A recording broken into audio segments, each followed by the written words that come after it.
নমস্কার, আমি রথীন মৌলিক। প্রিয় দর্শক, আপনাদের ইন্ডিয়া খবরে স্বাগত। আজকের প্রতিবেদন চিটিংবাজ ও মহা ঢপবাজ দেব।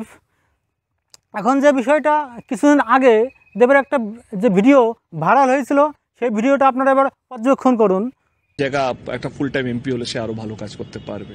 আমি হয়তো অতটা সময় দিতে পারিনি গত 10 বছর ধরে। এই ভিডিওতে দেখা যাচ্ছে যে দেব বলছে যে তিনি মানে তার বক্তব্য যে এখানে ঘাটালে একটা ফুল টাইমার এমপি হলে খুব ভালো হতো, কারণ কি তিনি 10 বছরে সেইভাবে টাইম দিতে পারেনি। এবার এটা টাইম দিতে পারেনি, তাছাড়া তিনি পার্লামেন্টে ঘাটালবাসীকে প্রতিনিয়ত তিনি যে প্রতিশ্রুতি দিচ্ছে যে কি ঘাটাল মাস্টার প্ল্যান হবে, কিন্তু বাস্তবে কিন্তু হয়নি। এখন যে বিষয়টা, তিনি প্রতিনিয়ত ঘাটালবাসীকে ঠকাচ্ছে এবং তিনি যে প্রতিশ্রুতি ভঙ্গ করছে, তাছাড়া তিনি যে তার যে আমরা জানি যে সে খোকাবু নামে পরিচিত ইন্ডাস্ট্রিজে, কিন্তু কি এমন ঘটনা ঘটলো যে তিনি পার্লামেন্টে লোকসভা ভোট ঘোষণা হওয়ার কিছুদিন আগে পার্লামেন্টে তিনি গিয়ে ঘোষণা করলেন যে এটা হচ্ছে আমার জীবনের শেষ ভাষণ, আমি আর পার্লামেন্টে আসবো না। এখন যে বিষয়টা, কি এমন ঘটনা ঘটলো যে তিনি দিল্লি থেকে আসার পরেই অভিষেক বন্দ্যোপাধ্যায়ের সঙ্গে তিনি মিটিং করে পরে হঠাৎ তিনি 180 ডিগ্রি বা 360 ডিগ্রি অ্যাঙ্গেলে ডিগবাজি খেলো।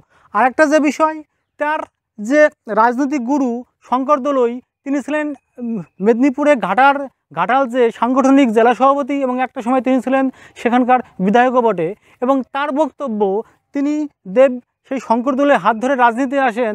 তার বক্তব্য যে আমার শিষ্য অর্থাৎ দেব 30% কাটমানি ছাড়া কাজ করে না। এখন যে বিষয়টা, দেবের যে বিষয়গুলো আমরা লক্ষ্য করেছি যে তার কি বলবো, গরু পাচার মতো কাণ্ডেও তার নাম জড়িয়েছে। এবং যেটা দর্শক মহলের প্রশ্ন, যে ইডি তাকে একাধিকবার ডেকেছে এবং তিনি গিয়েছেন, এবং যাওয়ার পরে দেখা যাচ্ছে যে ইডি, এবার দর্শক মহলের প্রশ্ন যে দেব নাকি সেখানে গিয়ে বলেছিল যে আমি গরু পাচার কাণ্ডে যুক্ত বা গরু পাচার হয়েছে, ঘটনাগুলো সত্য, কিন্তু ঘটনা হচ্ছে ওটা ছিল আদবে শুটিং। কারণ কি এটা, এবং এটা হচ্ছে দর্শক মহলের প্রশ্ন, কিন্তু বিষয়টা ওটা না। বিষয়টা হচ্ছে যে তিনি ঘাটালবাসীকে কী মনে করে। তাছাড়া রাজনৈতিক মহলের বক্তব্য, এর আগের বার অর্থাৎ 2019 সালে যে লোকসভা নির্বাচন হয়েছিল, সেই লোকসভা নির্বাচনে তার বিরুদ্ধে প্রার্থী ছিল ভারতী ঘোষ অর্থাৎ আইপিএস। এবার তিনি, এটা মোটামুটি সর্বজন গ্রাহ্য যে কেশপুরে যদি 60 থেকে 70,000 ভোট যদি লুট না করতো, তাহলে হয়তো দেব পরাজিত হতো। কেশপুর থেকে যে ভোটটা লুট করা হয়েছে, সেই ভোটেই কিন্তু তিনি জয়লাভ করেছে। আরেকটা বিষয়, দেব, এবার আপনাদেরকে আমি আরেকটা ভিডিও দেখাবো। যখন দিদি বলল যে আমরা রাজ্য সরকার সেই দায়িত্বটা নিচ্ছে, এবার আমরা করব। আপনারা এই ভিডিওতে লক্ষ্য করেছেন যে তিনি বলেছেন যে এবার ঘাটাল মাস্টার প্ল্যান হবেই। কারণ কি, তিনি নাকি দিদির সঙ্গে কথা বলে তিনি নাকি দিদি এটা করে দেবে, অর্থাৎ আমাদের মুখ্যমন্ত্রী করে দেবে। কিন্তু প্রশ্ন হচ্ছে, এই 10 বছরে তিনি কি করলেন? এই 10 বছরে কি ঘাটালতে মাস্টার প্ল্যান হওয়ার কি কোনো দরকার ছিল না? এখন যে তিনি যে প্রতিশ্রুতি দিয়েছেন, ঘাটালবাসী কেন এবার তাকে বিশ্বাস করবে? কারণ কি, এর আগে তিনি একাধিকবার তিনি এ ধরনের বক্তব্য দিয়েছেন। তাছাড়া তিনি এও বলেছেন যে তিনি দরকার হলে তিনি পুনরায় জন্মগ্রহণ করবে, যদিও তিনি ঘাটাল মাস্টার প্ল্যান করবেই। কিন্তু তার যে প্রতিদ্বন্দ্বী হিরণ চট্টোপাধ্যায়, তিনি বলেছেন যে তিনি যদি জয়লাভ করতে পারে, তিনি মাত্র 1 মাসের মধ্যেই ঘাটাল মাস্টার প্ল্যানের কাজ শুরু করবে। এখন বিষয়টা যে দেব সিনেমায় যতটা রংবাজ, কিন্তু বাস্তবে তিনি ততটাই ঢপবাজ এবং চিটিংবাজ। আরেকটা যে বিষয়, যে তিনি তার যে দলের একাধিকবার তিনি একান্ত সাক্ষাৎকারে তিনি কিন্তু স্বীকার করেছেন যে রাজনীতিতে যারা নেতা, তাদের কাছে অভিনয়ের দিক দিয়ে তিনি শিশু। এখন প্রশ্নটা কি, কাদের উদ্দেশ্যে বলা? নিজের দলের উদ্দেশ্যে নেতা নেত্রীদের সম্পর্কে কি বলা? হয়তো বা তাই। তাছাড়া তিনি তিনি এও বলেছেন যে কি রাজনীতি ছাড়লেও রাজনীতি থেকে ছাড়বে না। কেন ছাড়বে না? কারণ কি, তিনিও জানে যে এখন যদি তার যে ফিল্মগুলো যে সমস্ত সিনেমা হলে বা প্রেক্ষাগৃহে যদি মুক্তি পেতে হয়, তাহলে কিন্তু তার রাজনৈতিক একটা ক্ষমতা কিন্তু তার লাগবে, নাহলে টিকে থাকতে পারবে না। এটা হয়তো বা তিনি যদি রাজনীতিতে যোগদান না করতেন, হয়তো বা ঠিক ছিল। আমরা দেখি যে জিৎ বা প্রসেনজিৎ কিন্তু রাজনীতির সঙ্গে যুক্ত না হলেও তারা কিন্তু তাদের দিব্যি কিন্তু তাদের ফিল্ম নিয়ে কিন্তু কোনো সমস্যা হয় না। আরেকটা যে বিষয়, দেব এখন যে তার যে সম্মান, রাজনীতিতে মানুষ যোগদান করে সম্মান প্রতিপত্তি অর্জন করার জন্য, কিন্তু তিনি রাজনীতি কিছু অন্তত না হোক, অন্তত গরু পাচার কাণ্ডে তার নাম যে জড়িয়েছে, এবার কিছুটা সম্পূর্ণ যেহেতু ঘটনাটা রটনা হয়েছে, নিশ্চয়ই কিছু একটা ঘটনা অবশ্যই আছে, এবং একবার না একাধিকবার তাকে কিন্তু ডাকা হয়েছে।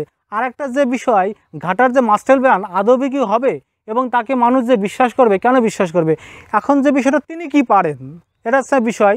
এবার আপনাদের আরেকটা আমি ভিডিও ক্লিপ দেখাবো।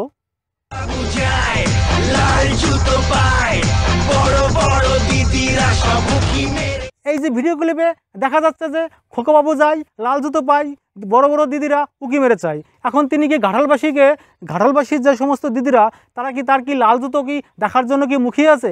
কিন্তু তিনি গানে গাইছে যে লাল জুতো, কিন্তু বাস্তবে তার পায়ে আছে সাদা জুতো। এখন এইখানেও দেখুন ঢপ। এবার যে বিষয়টা, যে তিনি প্রতিনিয়তই তিনি কি মনে করেন যে ঘাটালের মানুষ কি এতই বোকা, এতই মূর্খ, তিনি যা ঢপের চাপ দেবে ঘাটালবাসীর লোক কি তাই সেটাকে কি গ্রহণ করবে? আর তাছাড়া তিনি বলছে যে তিনি, আচ্ছা দেবদা, তিনি বলছেন যে কি তিনি 10 বছরে কিছু করতে পারেননি। আমার যে প্রশ্ন, তিনি তো রাজনৈতিক জগতের লোক না, তিনি একাধিক সাক্ষাৎকারে বলেছেন। এখন বিষয়, তিনি কি মনে করেন যে ঘাটালে কি কেউ কি সাংসদ বা এমপি হওয়ার মতো কি কোনো লোক নেই? তাছাড়া তিনি তখন রাজনৈতিক জগতের লোক না, আমার প্রশ্ন তিনি কেন আসলেন? বা তিনি এই কথা যখন বলার পর তিনি আবার তৃতীয়বার কেন দাঁড়াচ্ছেন? আর একটা বিষয়, তিনি প্রতিনিয়তই ঢপবাজ, সিনেমায় তার একটা সিনেমার নাম আছে রংবাজ, এখন রংবাজটা ওইখানে কেটে আমার মনে হয় এটা ঢপবাজ এবং চিটিংবাজ ও ঢপবাজ দেব দেওয়াই শ্রেয়। আর যেটা বিষয়, এবার দেব অবশ্যই হারবে, কারণ কি মানুষ তাকে আর বিশ্বাস করে না। এখন আমাদের প্রতিবেদন অবশ্যই শেষের দিকে। যদি এই ধরনের কোনো বক্তব্য থাকে অবশ্যই আপনারা কমেন্ট বক্সে জানাবেন, লাইক করবেন এবং শেয়ার করবেন এবং সাবস্ক্রাইব করবেন। এই ধরনের পদক্ষেপ আমাদেরকে এই ধরনের অসংখ্য ভিডিও তৈরি করতে মোটিভেট করে। ধন্যবাদ, ভালো থাকবেন।